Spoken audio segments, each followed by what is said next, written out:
कंगना के खिलाफ हुई जनता। हिमाचल में निर्दलियों ने बनाया मुकाबला दिलचस्प। पार्टियों को सता रहा भीतरघात का डर। शिमला सीट पर कांग्रेस को लगाना होगा जोर। 24 को हिमाचल में हुंकार भरेंगे पीएम मोदी। मंडी में 21 मई से शुरू होगी मतदान प्रक्रिया। सुधरेगी एचपीटीडीसी की वित्तीय सेहत। 5 जिलों में बदला स्कूलों का समय। शिमला में 5 दिवसीय कला प्रदर्शनी का शुभारंभ। केजरीवाल को जान से मारने की धमकी। एक वॉक ने बढ़ाई हीरा मंडी फेम आदित्य की लोकप्रियता। हिमाचल की मंडी सीट से भाजपा प्रत्याशी कंगना रनौत को आज लाहौल स्पीति के काजा में लोगों के विरोध का सामना करना पड़ा। स्थानीय लोगों ने कंगना को काले झंडे दिखाए और गो बैक मुर्दाबाद के नारे भी लगाए। विरोध करने वालों में महिलाओं की संख्या ज्यादा थी। बताया जा रहा है कि बौद्ध धर्मगुरु दलाई लामा के खिलाफ की गई अपमानजनक टिप्पणी करने को लेकर ये विरोध हुआ। वहीं नेता प्रतिपक्ष जयराम ठाकुर ने आरोप लगाया कि कांग्रेस कार्यकर्ताओं ने लोगों को जानबूझकर उकसाया है। इससे कांग्रेस सरकार की बौखलाहट साफ नजर आती है। दरअसल कंगना रनौत ने पिछले साल अपने सोशल मीडिया पेज पर दलाई लामा और अमेरिका के राष्ट्रपति जो बाइडेन की एक तस्वीर शेयर की थी। इसके कैप्शन में लिखा था, दोनों को एक जैसी बीमारी है, निश्चित रूप से दोनों की दोस्ती हो सकती है। कंगना की इस पोस्ट से जनता रोष में है। कंगना रनौत ने हाल ही में दलाई लामा से मुलाकात भी की थी।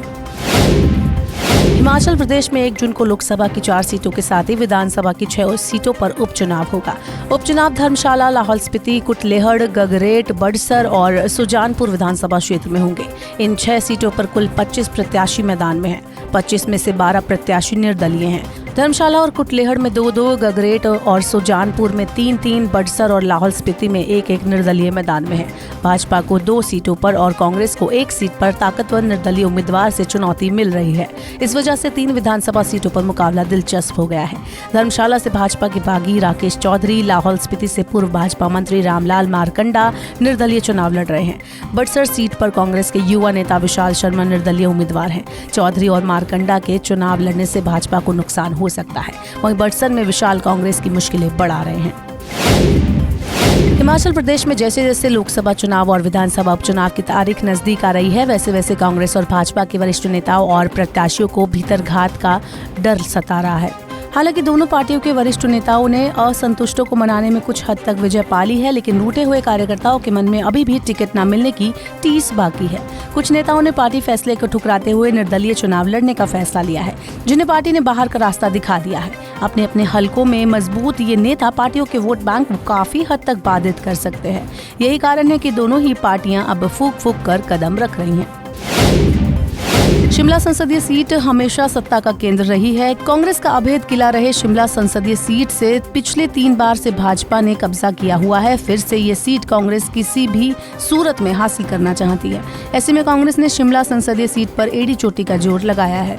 कांग्रेस के कृष्ण दत्त सुल्तानपुरी यहां से लगातार 6 बार सांसद रहे हैं। सुल्तानपुरी प्रदेश के पहले ऐसे सांसद हैं जिनके नाम ये रिकॉर्ड है।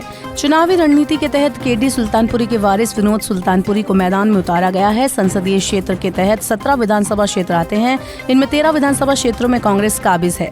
ऐसे में कांग्रेस आश्वस्त भी है और केडी सुल्तानपुरी की विरासत वापस लेने के लिए खूब जोर भी लगा रही है। उधर भाजपा ने शिमला से सांसद सुरेश कश्यप को टिकट देकर मनोवैज्ञानिक बढ़त ले ली है। प्रधानमंत्री नरेंद्र मोदी 24 मई को हिमाचल प्रदेश के दौरे पर आएंगे। यहाँ वो मंडी में एक विशाल जनसभा को संबोधित करेंगे। प्रधानमंत्री नरेंद्र मोदी मंडी संसदीय क्षेत्र से भारतीय जनता पार्टी की प्रत्याशी कंगना रनौत के पक्ष में प्रचार करेंगे। भारतीय जनता पार्टी की यह जनसभा मंडी के पड्डल मैदान में होगी। इसके लिए भारतीय जनता पार्टी ने तैयारी भी शुरू कर दी है। जनसभा को सफल बनाने के लिए बड़ी जिम्मेदारी पूर्व मुख्यमंत्री जयराम ठाकुर के कंधों पर होगी। प्रधानमंत्री नरेंद्र मोदी भारतीय जनता पार्टी के सबसे बड़े स्टार प्रचारक हैं। पीएम नरेंद्र मोदी हिमाचल प्रदेश को अपना दूसरा घर भी बताते हैं।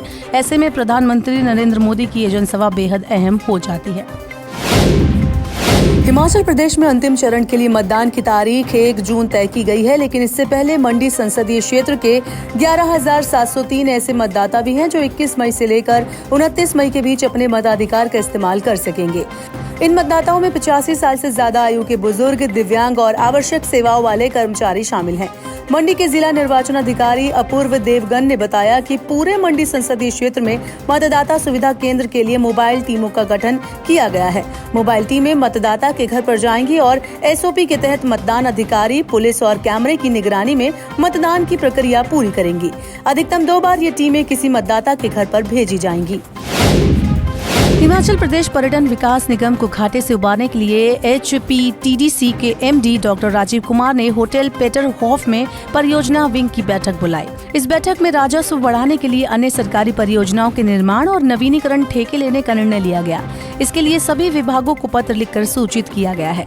डॉक्टर राजीव कुमार ने उम्मीद जताई है कि इस निर्णय से HPTDC को निश्चित रूप से लाभ होगा। हिमाचल प्रदेश में हीट वेव को देखते हुए स्कूलों के समय में बदलाव किया गया है। अब यहाँ स्कूल सुबह 7:30 बजे से दोपहर 1 बजे तक लगेंगे।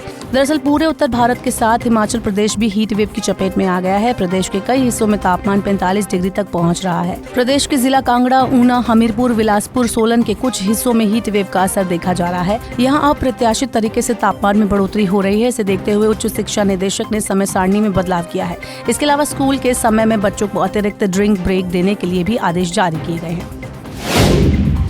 भारतीय कला परिषद द्वारा शिमला के ऐतिहासिक गेटी थिएटर में आयोजित एकादश कला प्रदर्शनी का शुभारंभ राज्यपाल शिव प्रताप शुक्ल द्वारा किया गया। 5 दिवसीय इस कला प्रदर्शनी में देश के विभिन्न राज्यों के 11 कलाकारों की कलाकृतियां प्रदर्शित की गयी। इस अवसर पर राज्यपाल ने कहा कि कला एक सार्वभौमिक भाषा है जो सीमाओं के बंधन को नहीं मानती और एकात्मकता की भावना पैदा करती है। राज्यपाल ने इस मौके पर कलाकारों के समर्पण, जुनून और रचनात्मकता की सराहना की और उनसे चर्चा की। आयोजन में भारतीय कला परिषद के संस्थापक अध्यक्ष डॉक्टर चंद्रशेखर काले ने राज्यपाल का स्वागत किया। कार्यक्रम के संयोजक प्रवीण पंडित ने राज्यपाल को उनके द्वारा बनाई गई तस्वीर भेंट की। चुनावी सरगर्मियों के बीच दिल्ली के सीएम अरविंद केजरीवाल को जान से मारने की धमकी दी गई है। दिल्ली मेट्रो स्टेशन और मेट्रो में केजरीवाल को जान से मारने की धमकी लिखी है। आम आदमी पार्टी के राज्यसभा सांसद संजय सिंह ने इस सिलसिले में प्रेस कॉन्फ्रेंस कर भाजपा और पीएम मोदी को घेरा है। उन्होंने आरोप लगाया कि केजरीवाल के जेल से आने के बाद भाजपा बौखलाई हुई है और वही हमले की साजिश कर रही है। पीएमओ और भाजपा के इशारे पर राजीव चौक, पटेल नगर मेट्रो स्टेशन पर धमकी लिखी हुई है।